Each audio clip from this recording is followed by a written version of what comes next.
sont en train d'arranger le groupe, ils arrêtent, ils n'auront pas le temps de la parole.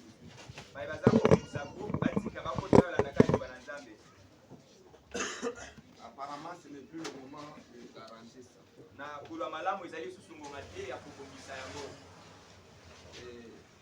Nous sommes en train de voir un sujet. Le prophète a intitulé quelle est cette attraction sur la montagne?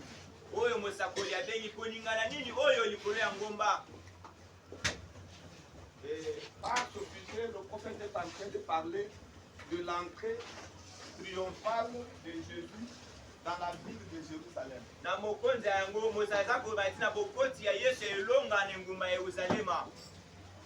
C'est un sujet important. Que le prophète a prêché à l'occasion de la Pâque. C'était le jour de Pâque. Il avait apporté son message. Où il montrait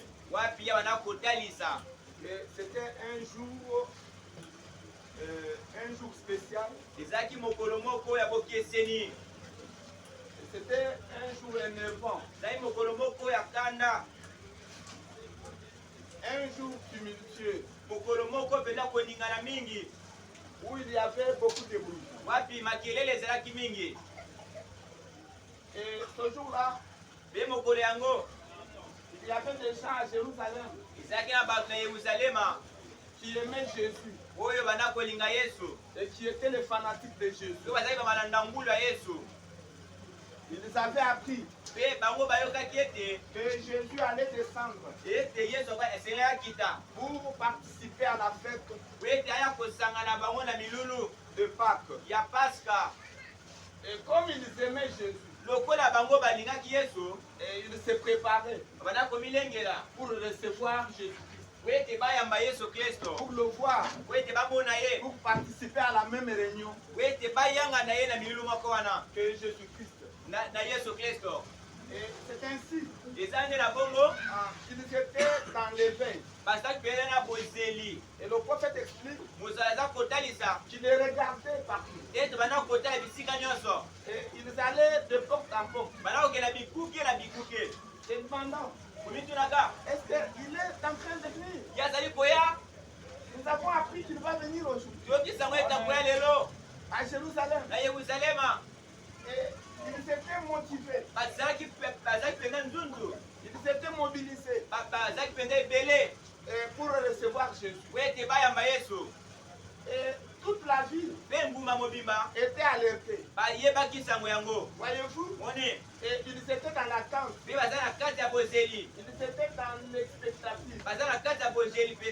Parce que si vous n'attendez pas Jésus, il ne viendra pas à vous. Jésus ne vient rencontrer que ceux qui l'attendent. Si vous n'attendez pas Jésus, vous ne le verrez pas. Voyez-vous, vous ne verrez Jésus que si vous l'attendez. Dites à ces frères-là d'arrêter, ils nous embrouillent avec ce bruit-là. Ça me pousse à crier ce qui n'est pas bien. Qu'ils arrêtent tout simplement, nous avons écouté la parole de Dieu. Comme du temps de Jean-Baptiste. Quand bien même cela est contre. Dans cet âge, Dieu a utilisé le micro pour parler. Amen. Nous ne sommes pas dans le temps de Jean-Baptiste. Avec la voix sèche. C'est contre la parole. Mais vous arrêtez parce que ça nous fait du bruit et puis ça ne nous aide pas. Nous allons prêcher comme ça. Et Dieu a voulu que le service se passe comme ça. Amen. Parce que tout est programmé par le Seigneur. Il n'y a rien qui puisse venir au hasard. Voyez-vous, tout ce qui se passe ce matin était déjà préordonné par le Seigneur. Ça va se passer comme ça. Asseyez-vous et écoutez la parole de Dieu. Amen. Voyez, Ces gens étaient vraiment dans l'expectative à Jérusalem pour recevoir la parole. Voyez-vous, de l'autre côté, Jésus s'est préparé pour descendre à Jérusalem. Voyez-vous, c'est alors qu'il a envoyé ses disciples que cette fois-ci, je ne vais pas descendre à Jérusalem à pied. Jésus marchait à pied. Il n'avait pas besoin des anneaux. Il n'avait pas besoin des chevaux pour se déplacer. Jésus et son groupe s'est déplacé à pied. Mais ce jour-là, c'était un jour spécial. Jésus a dit à ses disciples qu'aujourd'hui, je ne vais pas descendre à Jérusalem à pied. Mais une fois que je sois monté sur le petit d'une ânesse. Et il leur a dit, allez dans le village qui suit. Vous trouverez un anneau et une ânesse. Et puis, déliez les lots et amenez-les.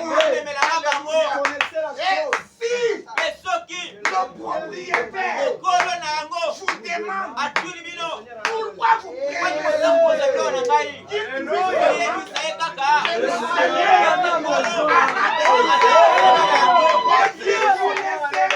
prenez venir avec ça. Les disciples sont allés et les choses se sont passées ainsi. Quand vous avez la parole de Dieu, tout ce que vous réclamez, ça s'accomplira. Ce matin, avez-vous besoin de quelque chose? Réclamez-le. Et quand il y a résistance, déclarez que le Seigneur en a besoin. Vous avez besoin du mariage, réclamez ça. Vous avez besoin de bénédiction, réclamez ça. Pourquoi? Parce que Jésus est avec nous. Amen. Oh, si quelqu'un croit ça, qu'il dit ça. Voyez, ils lui ont apporté ça. Maintenant, il y avait un anneau. Et puis il y avait une ânesse. Maintenant, il leur a dit prenez les habits et tout. Maintenant, moi je vais monter sur l'anneau. Ils nous ont pris Jésus. Ils l'ont fait asseoir sur l'anneau. Maintenant, Frère Branham explique que l'anneau sur lequel Jésus était assis était de couleur blanche. Cela ne se trouve pas dans la Bible.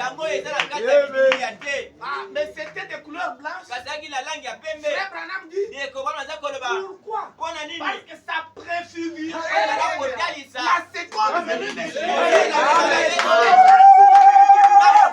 Il serait le juge avec une perruque blanche. Alléluia. C'est pourquoi la Bible dit qu'il sera monté sur un cheval blanc. Et les gens attendent qu'il viendra du ciel monter sur un cheval blanc. L'Apocalypse, c'est un livre de symboles. Le cheval blanc, ça signifie tout simplement le nuage blanc. Ça signifie tout simplement la perruque blanche. Jésus sera le juge. Voyez, dites amen. L'anneau était de couleur blanche. Ce qui signifie aussi la pureté. Quelque chose de pur. Qui est sans tache.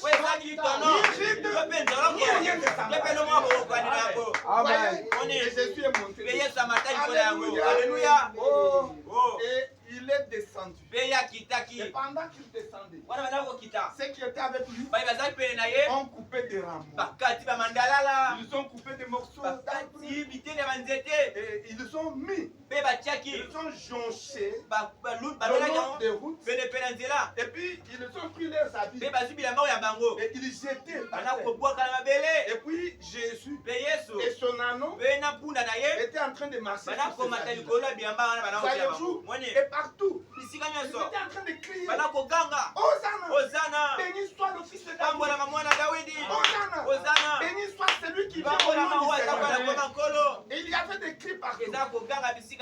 Voyez, et ils descendaient la montagne. Maintenant, ceux qui étaient là-bas, à Jérusalem, ils ont vu ce qui s'est passé. Comment Jésus descendait. Puisque la montagne des Oliviers, où Jésus se trouvait, était plus haut que la colline de Sion, où était construite la ville de Jérusalem. C'était un peu plus bas. Et puis il descendait de haut vers le bas. Il descendait de la montagne vers la vallée. Et quand Jésus viendra, il viendra de haut vers le bas. Voyez? Et comme il faisait ce mouvement, arrivé seulement à Jérusalem, toute la ville était embrasée.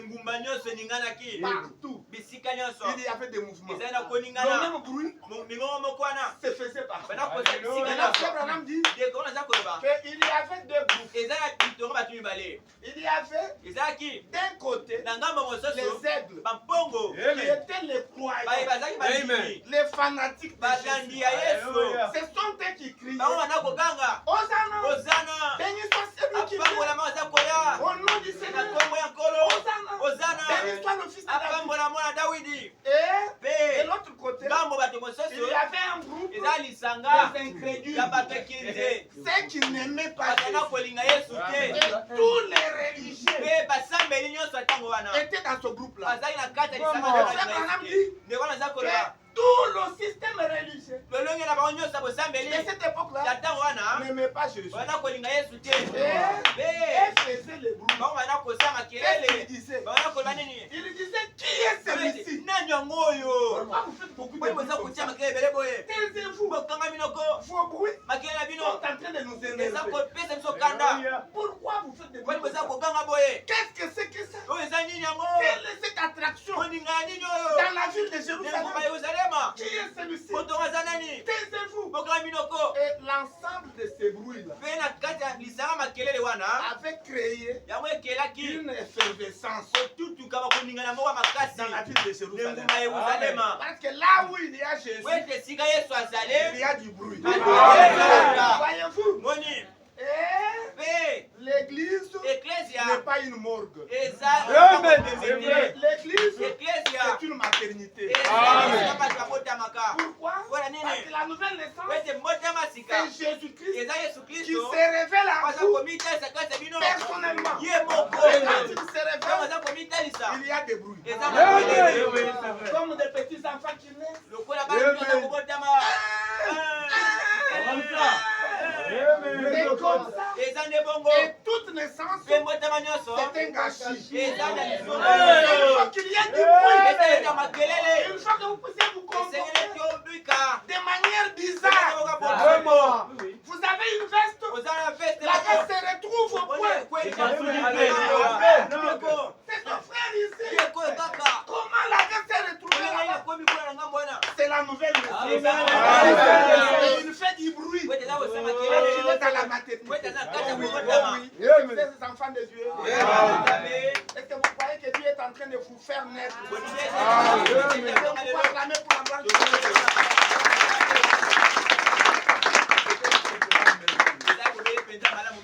Un moment magnifique. Voyez-vous, et il est entré de manière triomphale dans la ville de Jérusalem. Maintenant, il accomplissait les prophéties qui ont été données par les prophètes. Depuis jusqu'à Jean-Baptiste. Et parmi ces prophéties, il y avait Zacharie 14. Zacharie 9:9 qui s'accomplissait. Voyez, et ce jour-là, c'était les fils de Sion. Et des fils de Sion qui étaient en train de crier. Voyez-vous, c'était un temps vraiment merveilleux. Voyez-vous, c'était ce qui s'était passé. C'est Dieu qui accomplissait sa parole. Voyez-vous, c'est Dieu qui accomplissait sa parole. Maintenant, j'ai aimé beaucoup les frères et ceux qui ont chanté ce matin. J'ai compris que le diable savait que le service de ce matin serait exceptionnel. Et il l'a combattu de sa manière. Mais nous croyons que la victoire est de notre côté. Que Dieu vous bénisse, vous qui avez chanté. Et vous avez chanté l'actualité. Voyez-vous, parce que notre Dieu, ce n'est pas un Dieu historique. Mais notre Dieu, c'est un Dieu autant présent. Aujourd'hui, nous sommes les croyants de Jésus. Pas dans sa position du hier. Nous sommes les croyants de Jésus. Dans sa position aujourd'hui. Parce que Jésus-Christ est le même hier, aujourd'hui et éternellement. J'ai aimé la en tout cas, que Dieu vous bénisse. Nous allons voir quelque chose ici. C'est dans la prédication, quelle est cette attraction sur la montagne? Pour ceux qui sont en train de prendre note, nous allons commencer au paragraphe 94. Et c'est ça. Maintenant, le prophète dit ici, c'est cela l'attraction. Voyez-vous, c'est cela l'attraction. Pour la semence prédestinée de Dieu, qui ne peut faire ou qui ne peut rien faire d'autre et suivre cela. Cela vaut plus que la vie. Voyez-vous? Et il dit, ôtez vos vies. Ne prenez pas cela. Quelle est cette attraction? Et le prophète dit, comme d'habitude, c'était Dieu accomplissant sa parole. Ce jour-là, c'était Dieu accomplissant sa parole. Maintenant, écoutez la phrase qui suit. Il dit que Dieu accomplit de nouveau la parole de Zacharie, la parole du prophète Zacharie. Dieu accomplit de nouveau. Est-ce que quelqu'un croit ça? La parole. Il l'avait accompli. Et en cette époque-là, c'était Zacharie combien? 9:9. Mais aujourd'hui, Dieu fait la même chose. Il accomplit Zacharie combien? Zacharie 14.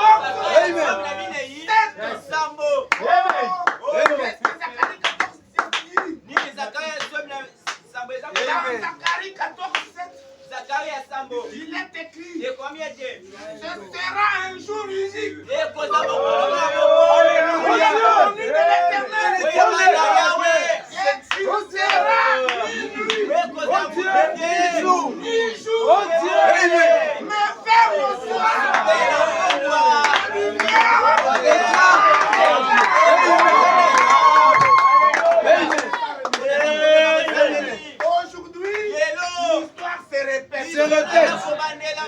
C'est l'accomplissement de Zacharie 14. C'est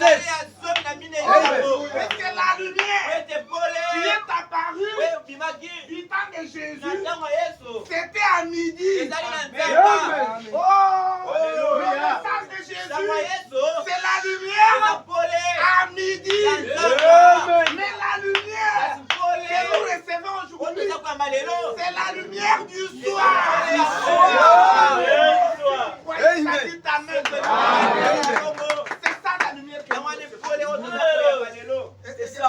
ça. C'est au temps du soir. Et paragraphe 109. Le prophète dit, c'était la fin de l'Ancien Testament. Voyez l'Ancien Testament. Maintenant, nous voyons qu'il y a la lumière au temps du soir. Amen. Amen. Oh, et frère Branham pose la question. Qu'est-ce? Et il répond lui-même, c'est le sommet. C'est le sommet. Et il dit, c'est le mont, la montagne. Il dit ça en anglais. Street top. Et Dieu bénit celui qui a traduit. Il a repris ça. Que street top. Street top, ça veut dire le sommet de l'arbre. Oh, dit ça. Alléluia. La lumière. Et Zacharie 14 va se manifester au sommet de l'arbre. Street top. Le soleil va se manifester. Ça ne va pas se manifester au niveau de la tige. Non, ça ne va pas se montrer au niveau de l'aigret. Ça ne va pas se manifester au niveau de la balle. Mais la lumière du soir va se manifester au niveau du grain lui-même. Au sommet de l'arbre. Vous voyez du Amen. Le frère Branham dit au paragraphe 114, il dit, mais il y aura la lumière. Si qu'est-ce que vous voyez? Il y aura la lumière. Voyez-vous? Quand elle aura grandi, au-delà de l'organisation. Voyez? Quand elle aura grandi, au-delà de l'organisation. Quand elle aura dépassé le stade de l'organisation, alors elle fleurira. Elle fera quoi? Elle produira des oranges qui sont semblables à ce qu'elle était lorsqu'elle était entrée en terre. Et c'est à ce moment-là qu'il y aura la lumière. Voyez-vous, la lumière apparaît au sommet de l'arbre. Et Frère Branham compare le développement de l'épouse de l'Église comme le grain de blé ou le plant de blé. Ce qui était mis en terre, c'était le grain. Le grain de blé. Maintenant, du grain est sorti la tige. Voyez, la lumière ne se manifeste pas au jour de la tige. Non. Et Frère Branham dit que ce n'est pas non plus au niveau de l'aigret. Quand le plant arrive au niveau de l'aigret, ce n'est pas à ce niveau-là que la lumière se manifeste. Et puis la même lumière, le plant se développe encore. Il donne ce qu'on appelle la balle. Voyez-vous? Et la balle contient à l'intérieur là le grain de blé. Et au niveau de la balle, la lumière ne se montre pas. La lumière du soir n'a pas de rapport avec la balle. Mais la lumière a des rapports avec le grain de blé. La lumière va briller quand? Lorsque la balle va libérer le grain, va se détacher et laisser le grain. C'est alors que la lumière de Zacharie 14 va entrer en scène. Nous n'avons pas honte de vous dire que le plan de blé, c'est l'église épouse de Jésus. Si vous croyez, dites Amen. Qui est tombé à Nicée. Voyez-vous, c'était l'église pure. Qui n'était rien d'autre que Jésus lui-même. Sous la forme féminine. Voyez-vous, la forme de l'épouse. Voyez-vous, il était le grain de blé. Et l'épouse qui était plantée, c'était le grain de blé. Mais quand ce grain de blé a poussé, c'était la tige. La tige, c'est le message de l'unitaire. C'est la justification. La justification, ce n'est pas encore la lumière. C'est pas la lumière du soir. Et après Luther, Wesley est venu. Wesley, c'est la sanctification. C'est les Grecs. La sanctification, ce n'est pas encore la lumière du soir. Et après Wesley, les pentecôtistes sont venus. Ils sont venus avec la restauration des dons. Et le véritable baptême du Saint-Esprit dans le cœur des hommes. Mais Branham dit, ce n'était pas encore le moment de la lumière du soir. Voyez-vous que les pentecôtistes, c'est la balle. Mais la lumière du soir devrait briller sur le grain de blé. Et le grain de blé, nous n'avons pas honte de dire, c'est le messager de Dieu.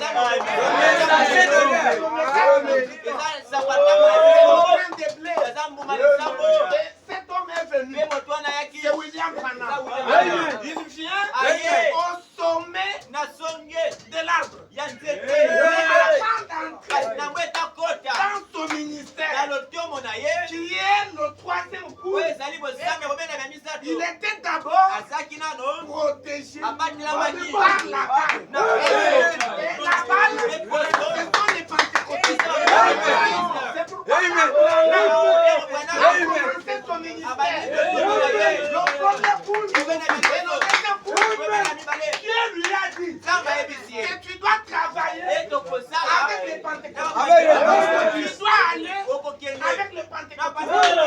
Et quand Madame Brumbek s'est opposée au plan de Dieu, cela a coûté la vie à la sœur Rome. Elle a traversé le Jourdain pour permettre à Branham d'épouser une autre femme qui lui permettra d'aller avec les pentecôtistes. Pourquoi Dieu insiste que Branham aille avec les pentecôtistes? Parce que Branham, c'est le Alléluia doit être protégé par la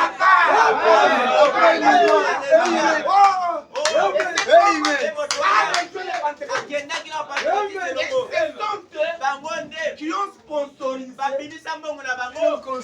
les campagnes d'évangélisation. Et ils ont tous supporté. Tous les voyages que Frère Branham a fait à travers le monde pendant 7 fois. Ce sont les pentecôtistes qui ont soutenu ça. Pourquoi? Parce que Branham est le grain de l'Église. Et les pentecôtistes, c'est la base.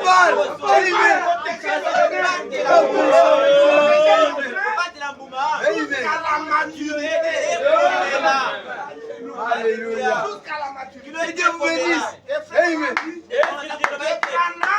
Branham a travaillé avec les pentecôtistes. Pendant combien d'années? Pendant 15 ans. Le premier coup est passé. Le deuxième coup est passé. Maintenant il fallait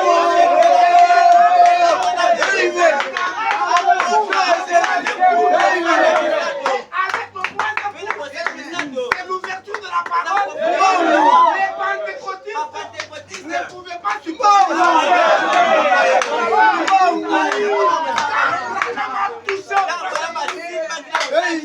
Les pentecôtistes l'ont abandonné.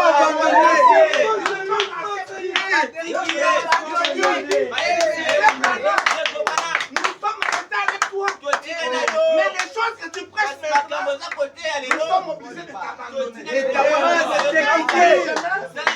Et nous aussi nous faisons le métro. Et à partir de ce moment-là, Frère Branham a prêché un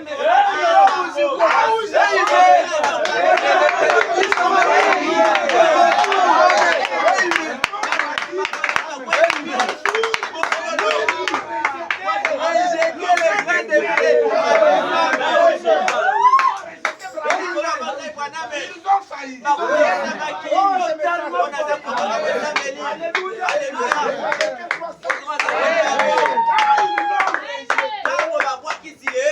Le grain de blé avait déjà atteint la maladie. Et Frère Branham dit que les pentecôtistes sont devenus une dénomination. Et les luthériens. Ils sont devenus tous des dénominations. Maintenant, Branham est resté avec un message qui est le 7e saut. Son message là ne peut pas être prêché dans les dénominations. Dans les dénominations, avec la guérison du physique, ça va passer. Avec les prophéties, ça va passer. Mais dès que vous touchez les 7 sorts, ils sont tout embrouillés. Ils sont chassés.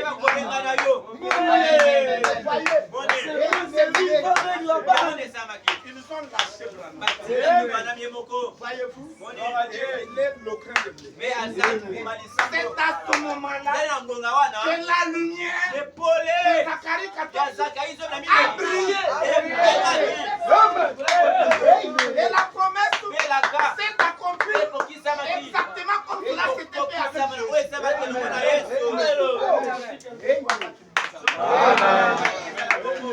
Amen. Dieu. Et vous voyez, Frère Branham est en train de montrer maintenant la lumière. C'est quoi? Parce que nous savons que le grain de blé, c'est le message et le messager. Maintenant, la lumière, c'est quoi? Voyez-vous, que la lumière est venue briller sur le grain de blé. Voyez-vous, pour l'amener à la maturité. Maintenant, la lumière, c'est quoi? Voyez, la lumière, c'est quoi? Est-ce que c'est la lumière du soleil? Non, ce n'est pas la lumière du soleil. La lumière, est-ce que c'est la colonne de feu? Non, ce n'est pas la colonne de feu. C'est la lumière. C'est le nuage de gloire. Non, ce n'est pas le nuage de gloire. Parce que la véritable explication de ce que c'est que la lumière va vous délivrer.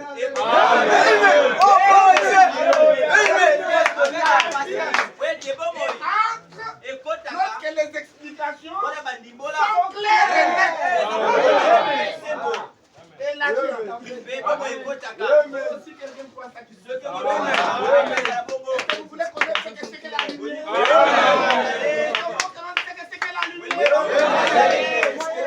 Allons lire dans la fête des trompettes. C'était prêché le 19 juillet 64. C'était aussi un dimanche matin. Et nous allons commencer au paragraphe 87. Est-ce que vous aimez la parole de Dieu? Et le prophète dit, oh, nous voyons tous ces exemples. Tous ceux qui nous donnent comme exemple, c'est dans le but de comprendre ce que Dieu est en train de faire.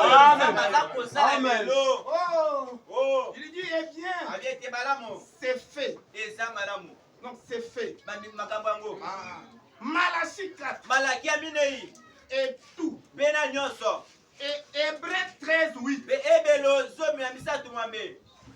Ce qui veut dire Jésus-Christ. Le même hier, aujourd'hui et éternellement. Maintenant écoutez l'explication de Hébreu 16. Quand on dit Jésus-Christ est le même hier, aujourd'hui et éternellement. Branham dit, cela veut dire que Jésus reste éternellement la parole. La parole manifestée. Alléluia. Voyez, j'aimerais que vous disiez Amen. Écoutez, prenez les définitions du prophète. Jésus est la parole éternellement. Jésus est la parole manifestée.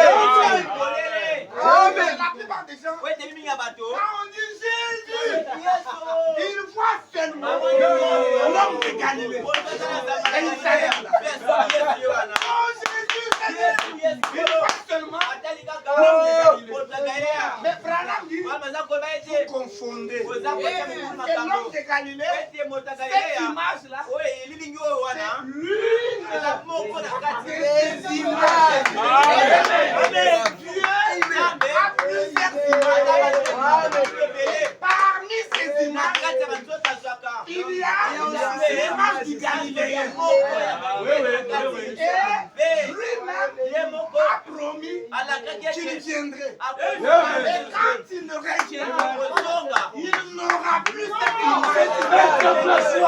Il va changer l'image.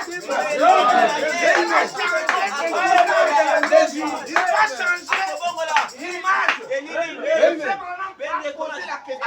Dans le message intitulé Dieu dévoilé. Les choses ont déjà changé. Quelle image?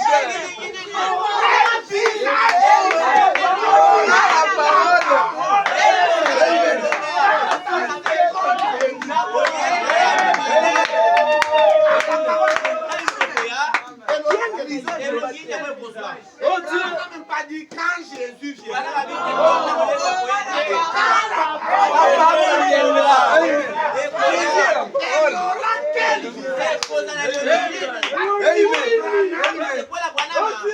Jésus est la parole éternellement. Et il ajoute la parole manifestée.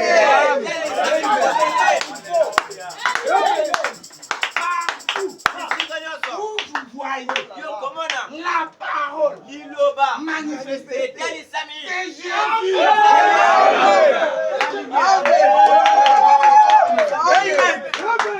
C'est clair. C'est Jésus. Partout où vous verrez la parole manifestée dans la l'ensemble de cet ensemble-là,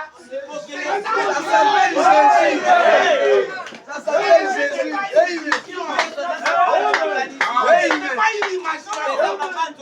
Jésus n'est pas cette photo-là. Ce n'est même pas une photo. C'est une peinture. Ça donnait une méditer. C'est ce que je dis. Mais dans le temps de Jésus, on n'a pas pris de photo. Amen. La première photo que Dieu a prise.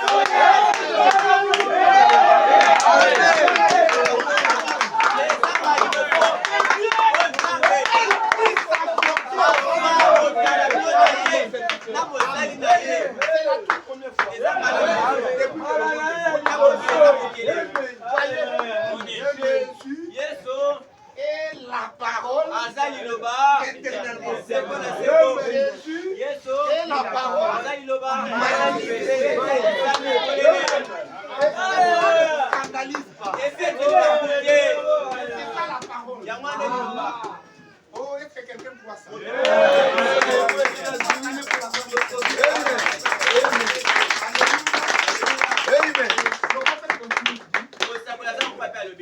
C'est exactement. C'est exactement.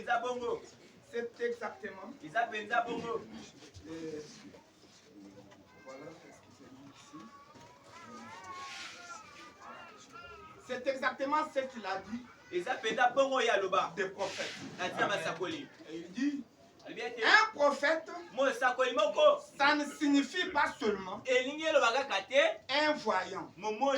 Voyez, ou quelqu'un qui annonce quelque chose. Non. Un prophète, ça signifie aussi quoi? Branham dit qu'un prophète, ça signifie quelqu'un qui révèle la parole qui est écrite dans sa propre vie. Amen. Quand vous voyez un prophète, toute sa vie, c'est l'interprétation de la parole de Dieu. Amen. Si vous croyez, dites Amen. Le prophète continue de dire, ses propres œuvres révèlent et confirment la parole de ce jour-là. Voyez, ses propres œuvres confirment la parole de ce jour. C'est dans 88. Toujours la fête des trompettes. Maintenant, nous savons qu'il est avec nous. Amen. Est-ce que vous savez qu'il est avec nous? Pourquoi? Il est la parole. Là où la parole est là, Jésus-Christ est là. Parce qu'il est la parole éternelle. Il est la parole manifestée. Écoutez, il dit, nous croyons cela. Et il dit, vous voyez sa parole, sa parole rendue manifeste par des photographies. Est-ce que vous voyez ça? C'est Branham qui pose la question. Il vous pose la question. Vous voyez sa parole rendue manifeste par des photographies. Oui. Est-ce que vous voyez ça? Oui. Il continue. Par des passages de l'écriture. Et il continue. Par des manifestations au ciel. Oui, monsieur. Est-ce que vous voyez? Et par des manifestations sur la terre. Est-ce que vous voyez? Oui, monsieur. Et le prophète continue. Tout ce qu'il a dit, pas une seule fois, cela n'a failli. Amen. Maintenant, frère Branham lance un défi à tout le monde entier. Il dit, je demande à n'importe qui de me montrer des différentes contrées du pays ou de n'importe où dans le monde. Il lance le défi. Vous êtes dans l'obligation de m'écrire pour me dire où cela aurait fallu une fois. Un défi. Si quelqu'un dans le monde peut montrer quelque chose, Branham a dit quelque chose et ça ne s'est pas accompli. Il n'y en a pas. Il n'y en a pas. Et frère Branham continue. Il parle de son message. Il dit, c'est parfait. Amen. Son message est parfait. Amen. Et il ajoute, il est parfait mot à mot. Amen. Il est parfait mot à mot.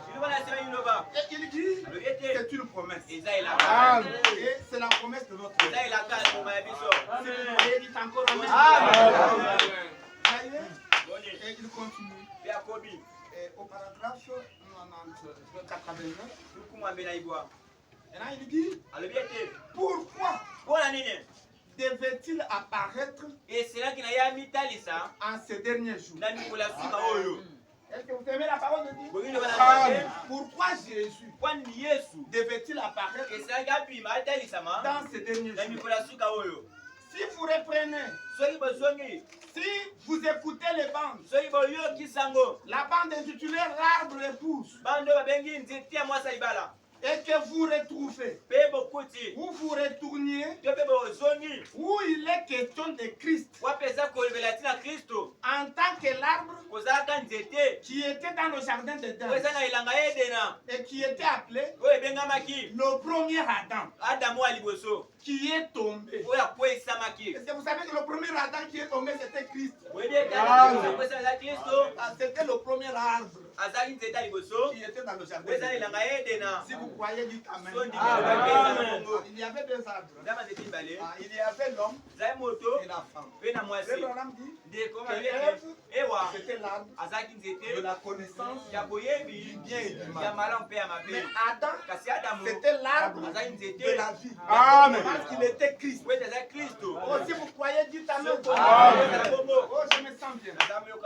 Écoutez, maintenant quand il est tombé, et ce deuxième Adam, qui est Jésus-Christ, a été retranché à cause du péché.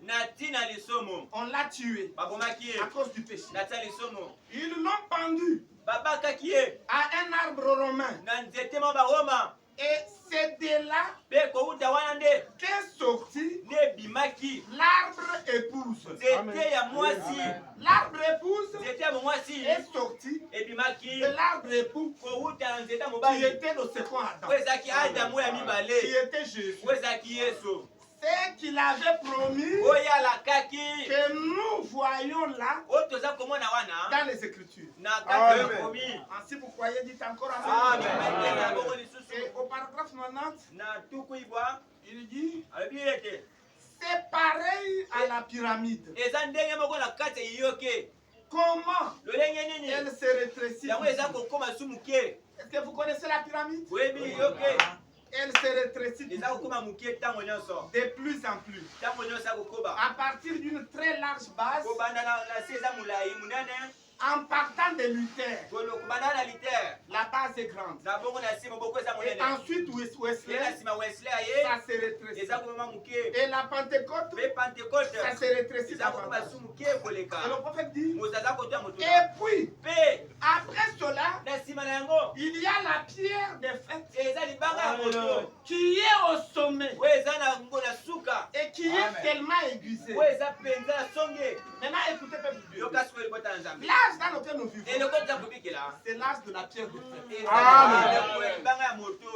Voyez, nous vivons dans l'âge de la pierre de fête. Et frère Branham dit, à la fin de ce paragraphe, il dit la pyramide est là comme symbole. Voyez-vous, c'est un symbole. Et ça montre quoi, frère? 91. Il dit, regardez, entrez dans la chambre du prophète et observez bien les 7 marches. Parce que dans la pyramide d'Enoch, il y avait combien de marches? Il y a 7 marches. C'est ce que le prophète explique. Il y a 7 marches. Et où le garde révélait-il le défi de faire entrer quelqu'un dans la présence du roi, quelqu'un qui devrait arriver au roi. Voyez, c'était à partir de la 7e marche. C'était en haut des marches. C'était sur la 7e marche. Parce que la personne faisait 6 marches. Mais arrivé à la 7e marche, il y avait un guide. Quelqu'un qui était là, il prenait cette personne et pour marquer la 7e marche, et pour le faire entrer dans la chambre du roi. Vous comprenez comment ça s'est fait? La Bible, il y a 3 grandes Bibles. La première Bible, c'est le zodiaque, qui est marqué par le signe de la Vierge, qui correspond à la première venue de Jésus, et le signe du lion, qui correspond à la seconde venue de Jésus. Et puis la deuxième Bible, c'est la pyramide de Noé. Et dans la pyramide de Noé, il y a 7 marches.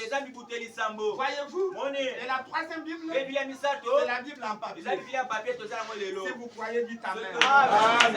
Maintenant, le prophète explique que sur la 7e marche, il y a quelqu'un qui conduisait les gens vers la chambre du roi. Maintenant, le prophète dit ceci. Ce qui montre que nous devons venir encore avec le même esprit qui était sur Jean. Sur Jean le Baptiste. Quel esprit? Il a présenté le Messie. C'est vrai. Voyez? Comme Jean a présenté le Messie, Branham dit qu'il doit venir avec le même esprit pour présenter le Messie. Et il dit il était le plus grand de tous les prophètes. Pourquoi? Parce qu'il a présenté le Messie. Est-ce que vous croyez? Jean-Baptiste était le plus grand de tous les prophètes. Parce qu'il a fait quoi? Il a présenté le Messie. Et Jean s'est trouvé à laquelle marche? Sur la 7e marche, qui était en regard de la chambre du roi. Et il prenait les gens pour les faire entrer dans la présence du roi. Voyez, il présentait les gens au Messie. Voyez, c'est le travail qu'il a fait. Maintenant écoutez, est-ce que vous aimez Branham? Au paragraphe 92, Frère Branham dit ceci.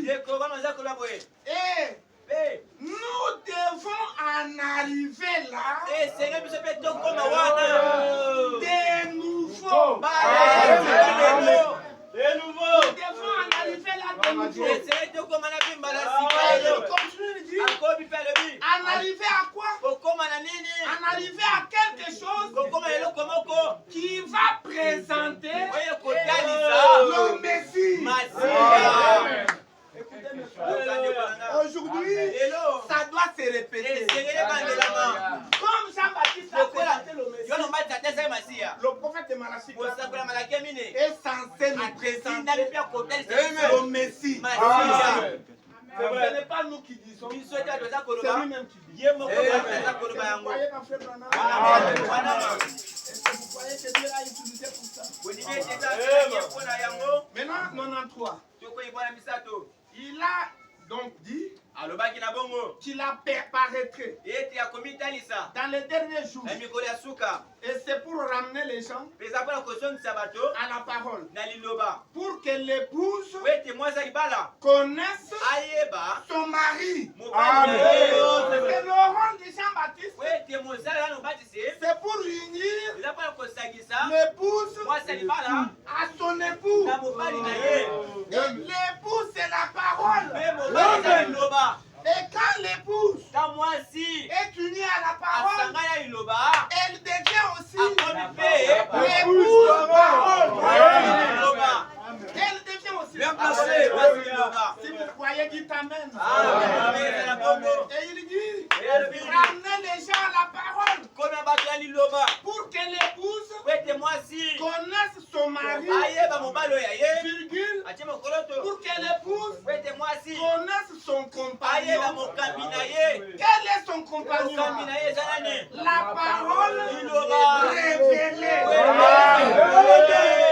Le compagnon de l'épouse, c'est la parole révélée.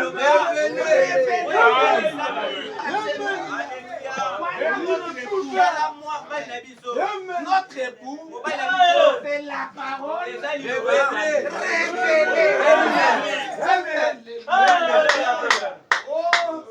Et le prophète dit, voilà pourquoi ceci doit arriver. Voyez? Voilà pourquoi ceci doit être. Et il continue, il dit, on n'a pas connu cela avec les réformateurs. Non, on n'a pas connu cela avec Luther. On n'a pas connu cela avec Wesley. On n'a pas connu cela avec les pentecôtistes. Ainsi que les autres. C'est ce que dit l'Écriture. Mais cela va venir quand, frère? Mais cela viendra. C'est sa promesse pour cet âge ici. C'est pour l'âge dans lequel nous vivons. Oh, je me sens béni. Est-ce que vous aimez la parole? Au paragraphe 94. Maintenant écoutez. Est-ce que vous allez croire ce que Branham dit? Il dit que c'est sa promesse pour cet âge. Maintenant à 94 il dit, nous vivons dans l'âge qui verra sa venue. Alléluia. Nous vivons dans l'âge qui verra sa venue. Maintenant, écoutez la phrase qui suit. Dans cet âge, l'épouse doit être identifiée à l'époux. L'épouse doit devenir identique à l'époux. Voyez, ils vont devenir la même chose. La même chose. C'est ça l'âge dans lequel nous vivons. C'est l'âge dans lequel l'époux et l'épouse sont devenus un. Et l'épouse est identifiée à l'époux. Quand vous voyez l'épouse, vous allez dire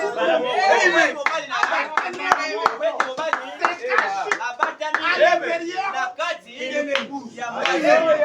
C'est ça l'âge dans lequel nous vivons.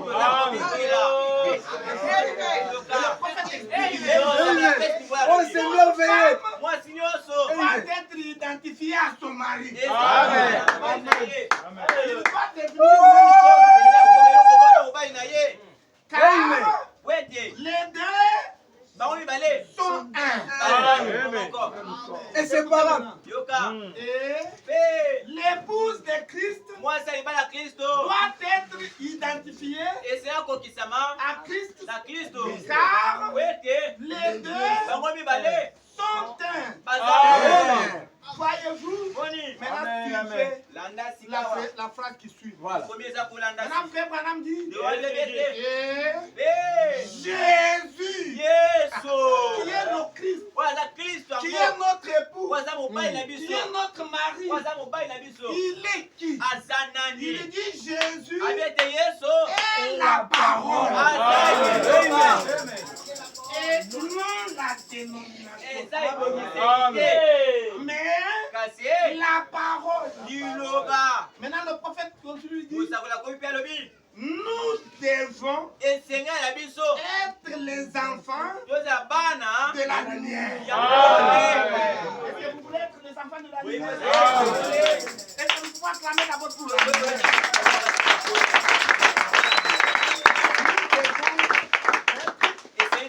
Les enfants de la lumière. Maintenant, il pose la lumière. Et la lumière. La lumière. De quoi? Nous sommes censés être des enfants. Qu'on puisse nous appeler les enfants de la lumière. Est-ce que vous voulez être les enfants de la lumière? La lumière. C'est quoi? C'est quoi? La lumière, c'est quoi? Le frère Branham continue. Il dit que la lumière c'est quoi? Voyez, la lumière c'est la parole qui est faite lumière. Alléluia. Cet âge. Amen. Une définition. Amen. La première définition, c'est celle-là. La lumière, c'est la parole qui est faite lumière ici. Alléluia. Ici. Vous voulez que nous puissions reprendre la là-bas. Il dit que la lumière, c'est la parole qui est faite lumière dans cet âge. Amen. Alléluia.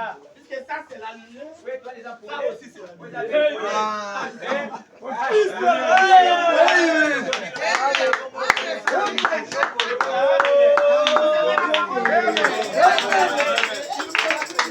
Alléluia. Alléluia. Abraham était tellement d'accord. Est-ce que vous voulez une autre définition? Amen. La lumière c'est quoi? La lumière c'est la parole faite chair.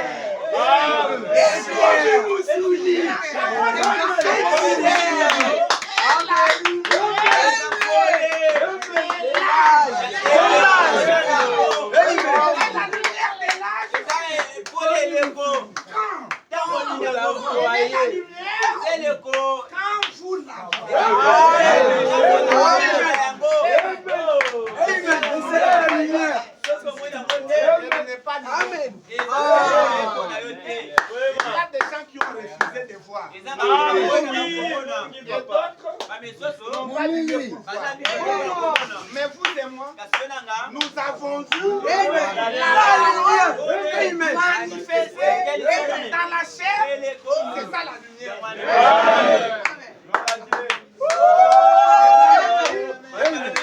C'est ce que dit la Bible.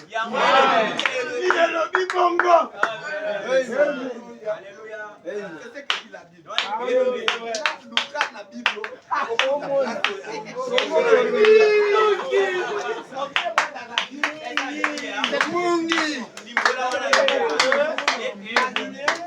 C'est la parole rendue manifeste dans la chair. Quand vous la voyez, vous êtes éclairé. Et ça, c'est où? C'est dans cette Bible.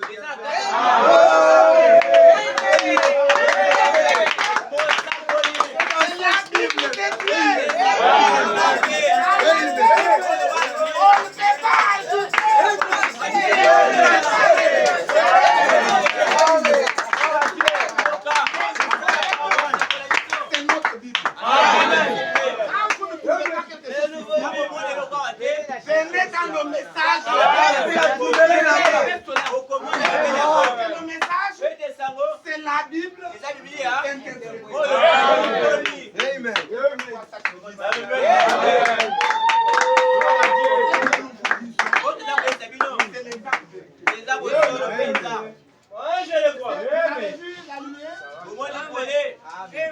Qui a vu la lumière? Contemplez sa face. Maintenant, que quand vous voyez la lumière, vous devenez les enfants de la lumière. Vous n'allez plus marcher dans les ténèbres. Vous allez marcher dans la lumière. Comme lui est lumière. Vous voyez du temps.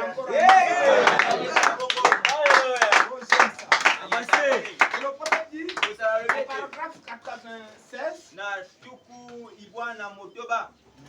il dit ceci. Il dit que ces gens-là étaient en train de dire à Jésus que nous sommes les disciples de Moïse. Voyez, c'est ce que les gens disent aujourd'hui. Que nous sommes les disciples de Jésus. Voyez-vous, il a dit, si vous connaissiez Moïse, nous sommes les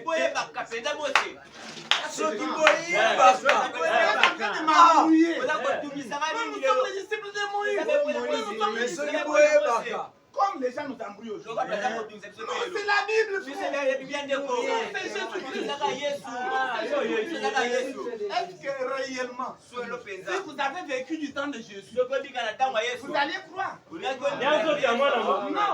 vous n'allez n'alliez pas croire. Parce que du temps de Jésus, c'était plus grave. Et Jésus n'avait pas de domicile. C'était un chèque. Il n'avait pas de femme. Il n'avait pas beaucoup d'argent. Une seule robe de couleur bleue. Une paire de sandales. Il n'avait pas de lit. Donc il était un sans domicile. Et il allait vivre et dormir sur la montagne des Oliviers. Et quand il faisait froid, il descendait à Bethanie pour aller dormir chez Lazare. Et il n'avait pas de maison. Un chèque comme ça. Vous êtes sûr que vous alliez l'accepter et le croire. Nous coûtons la vie. Comme Jésus a dit aux pharisiens que si vous aviez connu Moïse, vous m'auriez connu. Et aujourd'hui, l'histoire serait bien. Si vous aviez connu Jésus, Alléluia.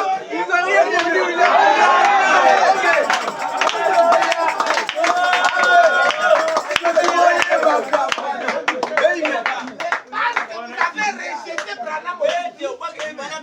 cela signifie que si vous étiez du temps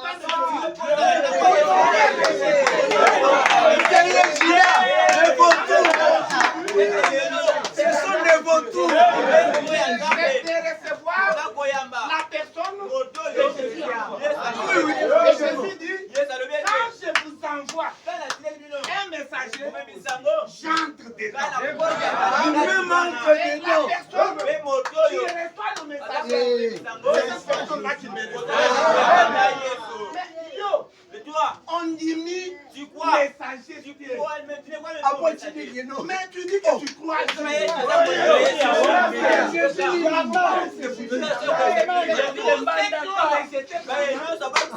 ne crois pas Jésus. Des vautours. Et c'est ça la vérité.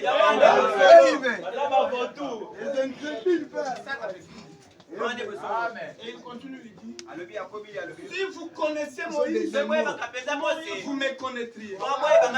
Car Moïse a écrit à mon sujet. Il a écrit à mon sujet.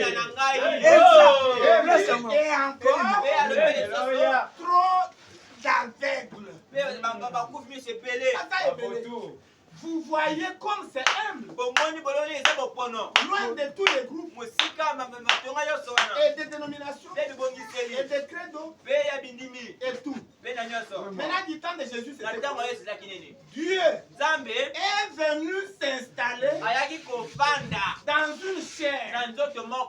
Il a pris la forme d'un homme, d'un parent rédempteur. Voyez, maintenant Frère Branham dit, est-ce que vous aimez ce qu'il va dire? Il dit, l'église, l'épouse, elle doit être identifiée à lui. Si vous croyez, dites amen. L'église doit être identifiée à qui? À Jésus. Et on continue de dire, nous sommes invités à être les enfants de la lumière. Pour faire quoi? Pour marcher dans la lumière. Est-ce que vous êtes les enfants de la lumière? Acclamez d'abord pour vous.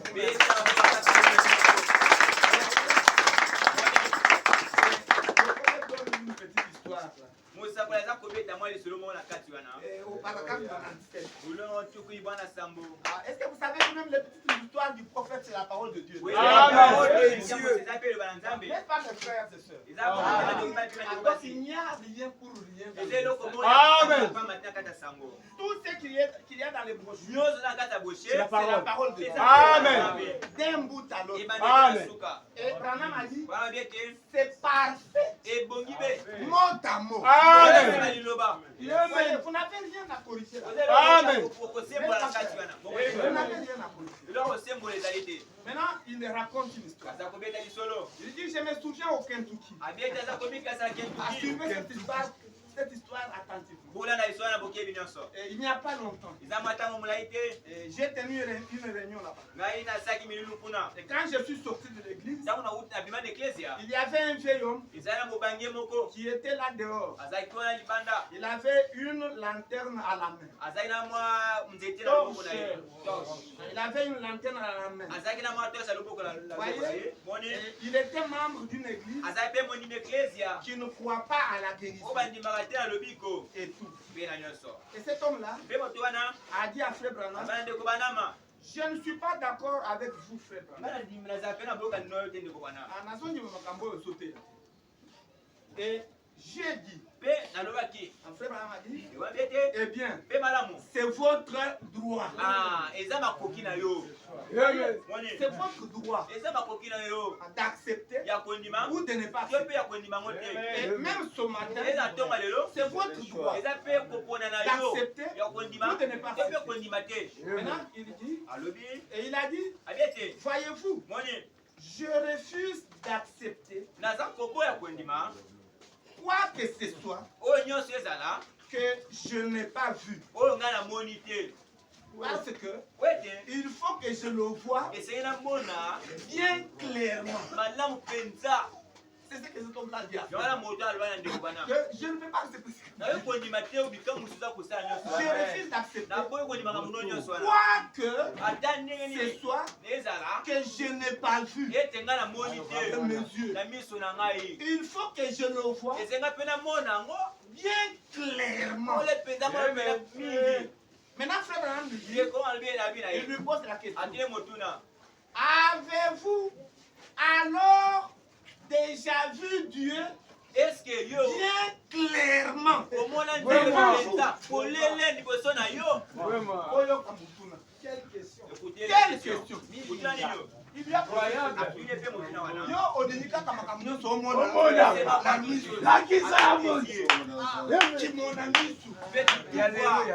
seulement mais si je ne vois pas, je n'accepte pas. Maintenant, Branham a posé une question. Il lui a dit, avez-vous déjà vu Dieu bien clairement? Bien clairement devant vous. Et Branham dit, bien entendu, il ne croyait pas aux visions et tout. C'est quelqu'un qui ne croyait pas. Cette personne-là a répondu, non, je n'ai jamais vu Dieu clairement devant moi. Maintenant, écoutez ce que Branham lui dit. Après avoir entendu cette réponse, il dit, eh bien, j'ai dit que dans ce cas, vous n'êtes pas un croyant, monsieur.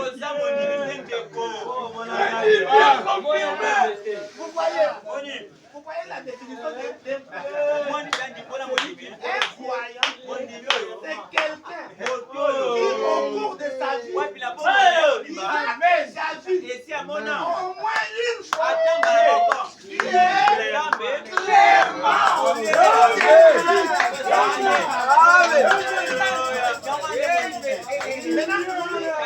n'avait jamais vu. Et Frère Branham lui a dit, monsieur, tu n'es pas croyant. Et il lui a ajouté, je ne saurais pas vous parler.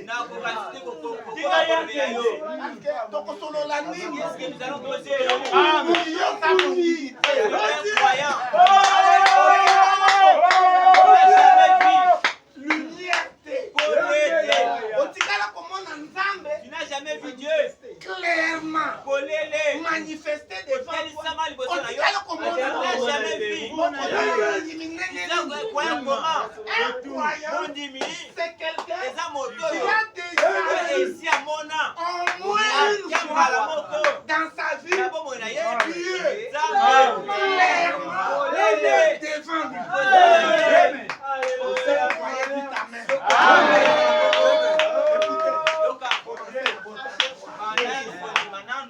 Ne réfléchissez pas sur ça. La parole de Dieu. Vous croyez, puisque tout est possible. Alléluia. Oh, je me sens bien. Maintenant, et cet homme-là a dit, comment vous représentez-vous cela? Ah, il dit quoi? Tu te représentes comment? Clairement. Comment ça peut se faire? Et j'ai dit, Frère lui a dit, et puis cet homme-là a répliqué, il a dit à Frère Branham, venez avec moi à la maison ce soir et nous en parlerons. Et Frère Branham a dit, je ne le paie pas. Je ne le paie pas. Qu'est-ce que nous allons poser? Toi, tu n'es pas croyant. Nous avons tout. Où habitez-vous? Et cet homme-là a dit, pour arriver chez moi, vous devez passer de l'autre côté de la montagne. Ah, il y avait une montagne là. Et Frère Branham a dit, comment ferez-vous pour vous y rendre? Qu'est-ce que tu fais? Vous ne voyez pas votre maison? Il a dit, oui, effectivement, je ne vois pas ma maison. Maintenant, mais tu y arrives là-bas comment? Le Messie a répondu à Frère Branham, non, eh bien, il y a un sentier qui mène de l'autre côté de la colline. Alléluia. Écoutez l'histoire. Vous ne voyez pas Dieu. Parce que Dieu se trouve au-delà de la colline. Mais il y a un sentier qui vous conduit vers Dieu. Et ce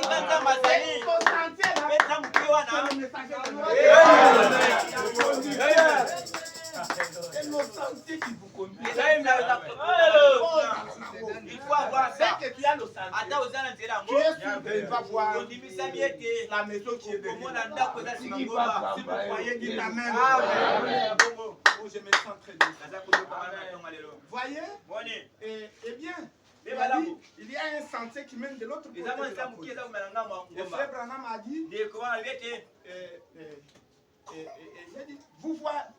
vous ne voyez pas le sentier? Vous ne voyez pas le sentier? Et le Messie a dit, eh bien, non, j'ai une lanterne. J'ai la torche qui m'éclaire le sentier jusqu'à atteindre